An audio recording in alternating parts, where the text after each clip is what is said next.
This is the Ezra podcast. And Ryan Garcia is back this week. So it's a big week in boxing because Ryan Garcia is a star in boxing. Now, is he a superstar? Can he sell massive pay-per-views? That's yet to be proven. And usually to get to that point, you got to start winning at a consistent level, at a high level consistently to really maximize what Ryan Garcia is. Now, there's debates whether Ryan Garcia has a substance as a fighter to really maximize what he could be. There's a lot of debate on that. I don't think that there's a lot of people actually feel very confident that Ryan Garcia is going to go on to have success as world champion and beat the names in his division. I don't think a lot of people have a lot of confidence in that.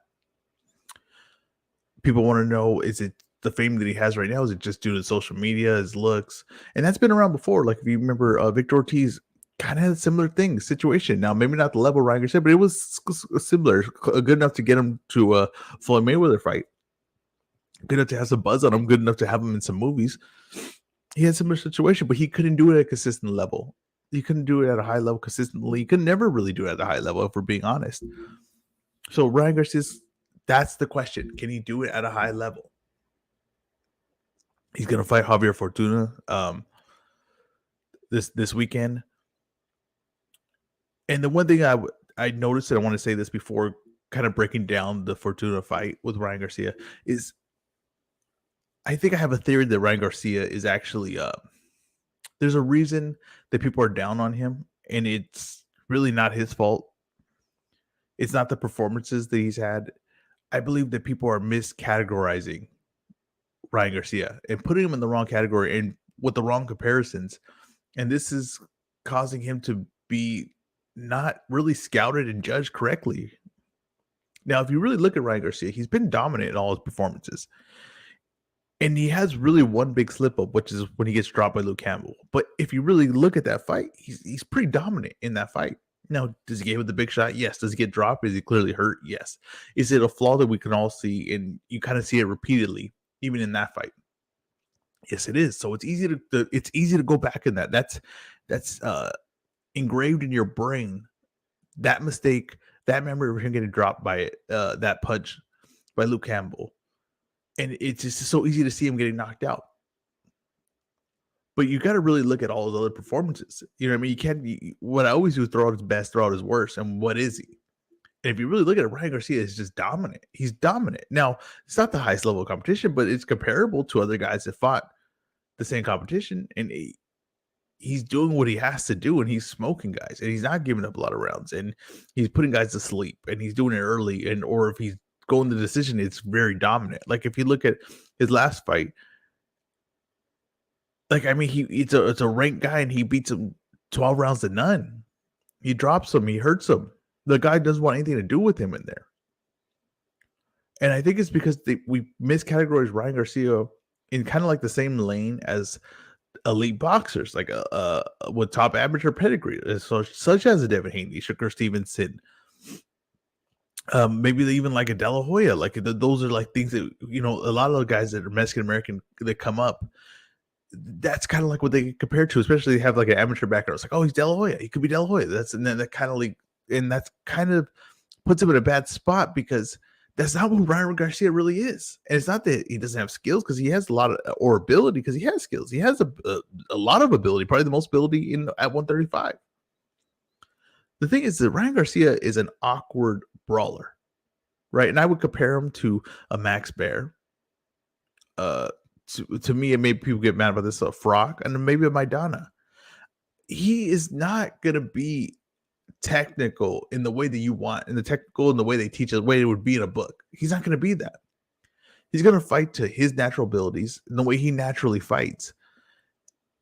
And I find that we accept that for some fighters like Maidana, right? And we even ask fighters to fight like Maidana at times.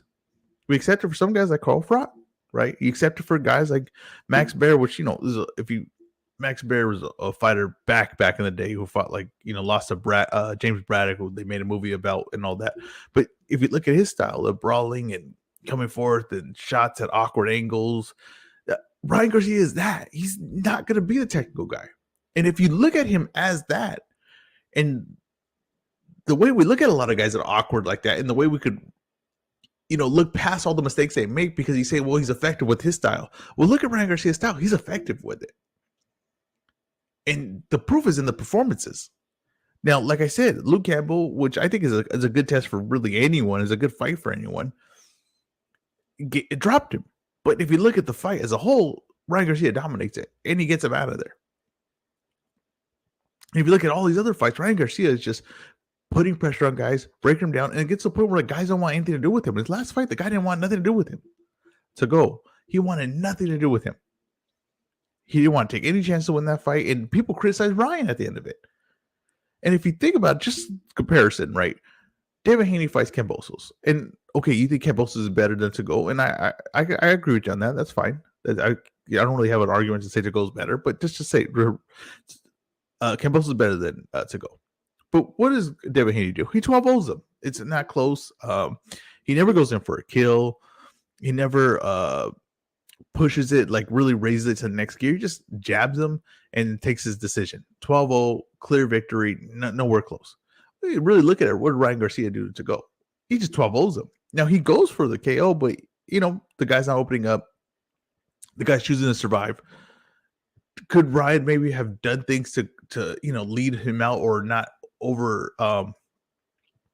get too close where he can't work and not get the correct space to apply his offense? Sure, right? We can have that. But the style that he has or whatever things he does, it's effective. And he had a 12-0 response. But we look at that negative, and then you look at the other guy and say it's positive. Now, I get it because Kambosos had beat Teofimo. To people, he's more proven, right? But I think Kambosos, that one's not going to age that well because I don't think Kambosos is going to go on to do many things as far as like at a high level, especially at 135. And I think that we kind of go back and look at it and be like, kind of had the same performance, honestly. And I think the Fortuna fight, which we can get to the Fortuna fight now. I think people wanted Jojo Diaz. I think that fight made a lot of sense. I think Jojo Diaz ran into legal trouble, but I don't think that was a fight they were going to make. It looked like they were leaving the Fortuna way the whole way because maybe they wanted to build Jojo Diaz with a get or win and then build that fight because that is a decent fight. That is going to be a big fight when Jojo Diaz and Ryan Garcia match up. It just makes sense. You just think about it right away and it just makes perfect sense. But Fortuna, right, who is a power puncher, who is a southpaw, who is willing to exchange, and if you leave your chin out like the way we all know Ryan does at times, he could put you to sleep, right? He really could make you pay for those mistakes. And you look at Ryan Garcia, who, when guys open up and are willing to go, he usually gets them out of there. Now, Fortuna has fought tough with guys like Robert Easter, and he has good wins over credible opponents who have good wins over credible opponents. So this will be a notable win for Ryan Garcia, his second of his career, if he's able to get it. And it will have tests. There will be some tests in there. We'll answer some questions to me, especially because I think he'll need to be defensively a little bit aware, right? But I'm also curious is that Fortuna, who is an aggressive guy and kind of doesn't back down for anyone, and we've seen the track record of Ryan's opponents, is he willing to keep exchanging after he feels what Ryan has in there? Because it seems like a lot of guys feel what Ryan has in there. It's like a shock and a surprise to them, and they kind of shell up or they get knocked out early. And the to-go one to me was really eye-opening on what he felt in there and what he saw early, especially because remember he gets dropped early in that fight. He did not want anything to do with it. I want to know when Fortuna feels what Ryan has. Is he going to stay the aggressive Fortuna? And it's not that like Fortuna has shown signs of becoming less aggressive or like a Gamboa where he can't get his shots off. No, he still has it. Look at the Jojo Diaz fight. And Ryan Garcia, like I said, he's going to give you those opportunities because he's going to open up when you open up. He likes to work off of what you're doing. So we're going to see Ryan Garcia's chin gets tested to see if his defense is a little bit better. Or let's see if he's just so dominant that he gets Fortuna out as soon as he touches him. Or let's see if Fortuna just completely shells up and says, I don't want nothing to do in here. There's so many outcomes, but every one will be interesting. Every one of those outcomes will give us an answer or tell more of the story of Ryan Garcia. How do I see it playing out? I think Fortuna makes a lot of mistakes in there, and he's definitely not a defense and offense type of guy. He's kind of, when he's offense, he's all offense, and he's letting go his shots. Now, Ryan has similar issues, right? But Ryan is aware defensively. I think he's a little bit better Fortuna defensively. Ryan's going to is going to hit harder. He's going to be faster. And he's definitely really confident in his game. And I truly believe that he truly believes in himself in a way that really only elite fighters do. Now, I'm not saying he's an elite fighter, but I'm just saying that that's the way he sees his game. I think that he's going to go in there. He's going to look to exchange. And I think that Fortuna, who leans too forward, just makes mistakes with those punches. I think he's going to get caught early. Now, I think it'll be some fun exchanges early, but I think he gets caught early. Now, the point is, I want to know is how's he going to respond to that? I think Ryan Garcia is going to get Fortuna out of there. I think it might take 2 to 3 rounds to do it. But I am curious that if Fortuna does not have any quit in him and he just has all dog, and no matter what Ryan's offering, he says he's willing to match it. I'm really curious how that fight goes on because Fortuna is a rough fighter and he is known to, put his head into you, hit you in the back of the head. Now, Ryan, I never really seen him kind of like in a fight like that. Now, we've seen him face difficulty, like we said in the Luke Campbell fight, but a guy that roughs him up is willing to meet him. And does Ryan get sloppy? Does Ryan start getting tired with that guy like that that's willing to exchange with him and they get a lot of ugly clinches and headbutting and maybe cuts? We got to see that too. We're going to see how he reacts to that. I just think that Fortuna makes too much mistakes and Ryan is really sharp early. Very sharp. Maybe gets a little sloppy later, or maybe gets a little more frustrated later. So he overworks and it gets too aggressive, too excited when he's going for the kill. But I think early, especially when he's able to counter with his massive left hook, I think he's going to catch Fortuna, and I think the Fortuna will get hurt, and Ryan will eventually stop him. I think this is going to be a great performance for Ryan. I think this is an excellent matchup and just an entertaining matchup, and it's a matchup that can really get Ryan. People saying he lost his momentum. I'm saying he's going to have a win over a ranked guy in whatever belt system that was, a win over Fortuna. And if he does it in devastating fashion, how I imagine he will, to me, I think he'll be right back there. He'll be in the conversations versus anyone. And let's not get too caught up in any of that because none of those fights are going to happen right now. The most realistic thing for Ryan going forward is a Cepeda fight, a Jojo Diaz fight. Those are the guys that Golden Boy has. That's who they're going to put out there for him. He's not going to get Tank. He's not going to get Haney. He's not going to get Campbell. It's not going to have Lomachenko. He's not going to get those guys. Okay, he's not going to get those guys. Maybe they'll get Comey to come over, something like that. If it's a guy from another thing, it's going to be like a mid-level guy. It's not going to be, maybe they could talk Isak Cruz. I know Isak Cruz has a Tank fight coming. I know it does. So I know they're not interested in doing that. That could have been this one. And which Isak Cruz and Ryan Garcia is like just great matchmaking too. There's a lot of these guys. Basically, Ryan Garcia plays very, he plays. I don't know how to word him exactly. I'm looking here for, but he can match up a lot of guys, and it feels like a big fight. And maybe it's just because Ryan Garcia is just a superstar. But like when you put him with Isak Cruz, that feel like a huge fight. It feels like, oh man, I don't know what's going to happen there. That's going to be a war. I really need to see that, right? And then you put him with Jojo Diaz, and you're like, that's going to be an excellent fight. I really need to see that. And then you put him with Haney, and you're like, he's going to outbox him, but could he land? Right? That's an excellent fight. Oh, Tank, I feel like Tank's going to knock him out cold. But if he lands like everybody else lands on Tank, maybe he knocks Tank out cold. You put Ryan with anyone, it just seems like an interesting matchup. Even if you feel like he's going to get blown out, you still want to see it. The guy's going to be a superstar. But a fight like this where, he leaves his chin out too long and Fortuna's winging shots and looping shots, catch him on the chin and put him to sleep, that will kind of put a massive blow in the momentum of him being a superstar. That's what's at risk here. On the undercard, you have Alexis Rocha coming back after beating Blair Cobbs in an entertaining fight, and he's an entertaining style. And the guy who's fighting likes to go out there and get it too. Veteran of the game, and I expect Alexis Rocha to win that fight. Lamont Roach is going to be in the undercard, and Ricardo Sandoval, the flyweight. Please pay attention to him. We have Bam Rodriguez, who just was announced to fight on the Canelo undercard as a co-main event. Ricardo Sandoval is the flyweight division, 112 pounds, and this guy, to me, is just as talented. I don't know as Bam, but he's a very talented fighter. I imagine that they are going to be matched up at some point. He's a guy to watch out for. If you're excited for Bam, maybe you're just getting into the lower weights. Because I'll be honest with you, I've always known the lower weights, always known the Chocolatito, always known of El Gallo. I've always known of Nietes. I've always known of those guys, but I wasn't deep diving into them. Now, like I'm deep diving. Now I'm paying attention to everything. Ricardo Sandoval is damn good. And it's going to be hard to tell me that there's guys, that you could get 20 guys that are, around his age. I think he's like 23 years old. You're not going to get 20 guys better than him at around that age or younger. Okay. This guy is damn good. He can do a lot of things.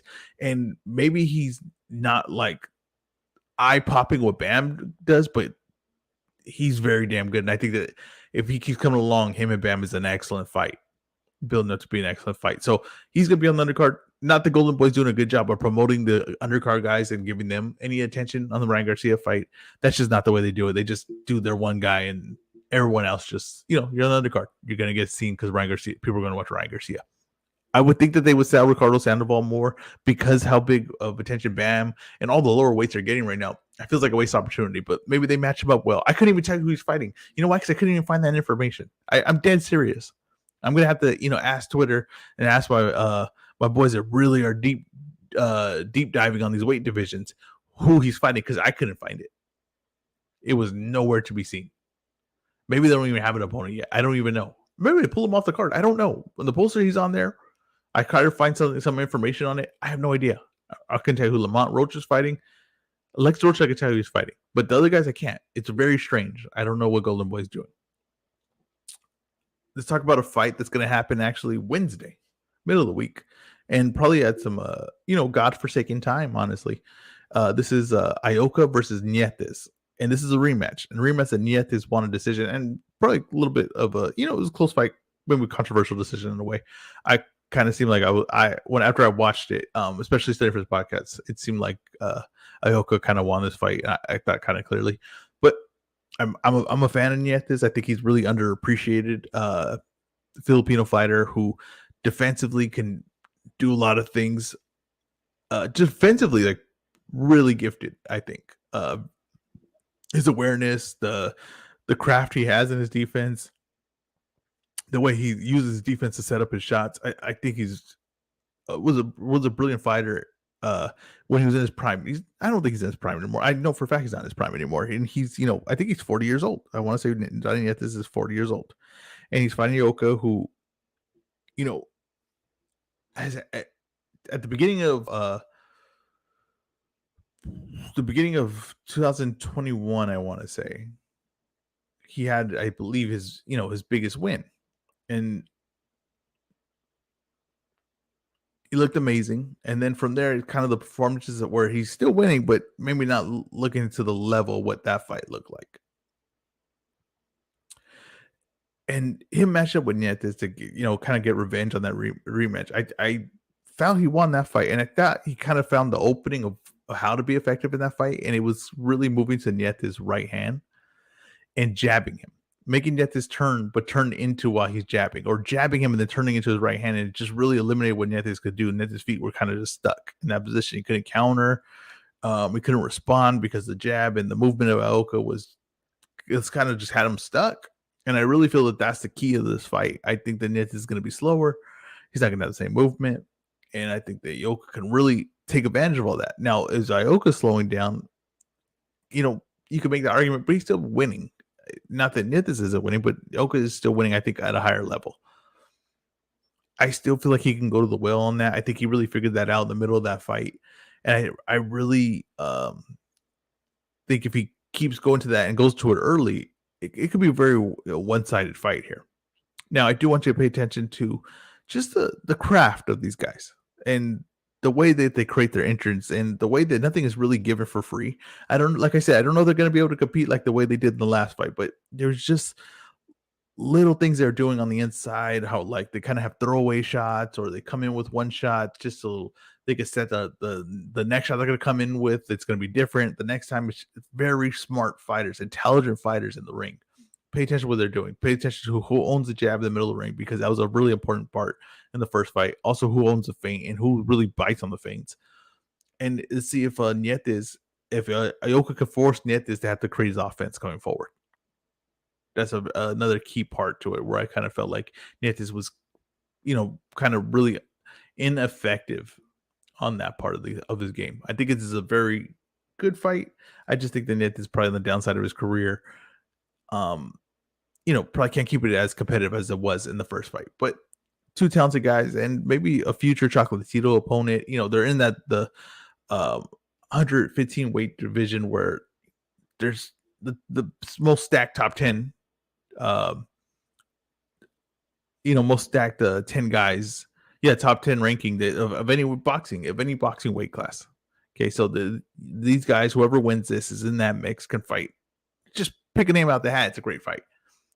I think this, Nietes could bring back the clock a little bit and maybe figure out a counter to Ioka just jabbing and moving to his right. It'd be very interesting to see. Thank you guys for listening. This has been the S Raw podcast.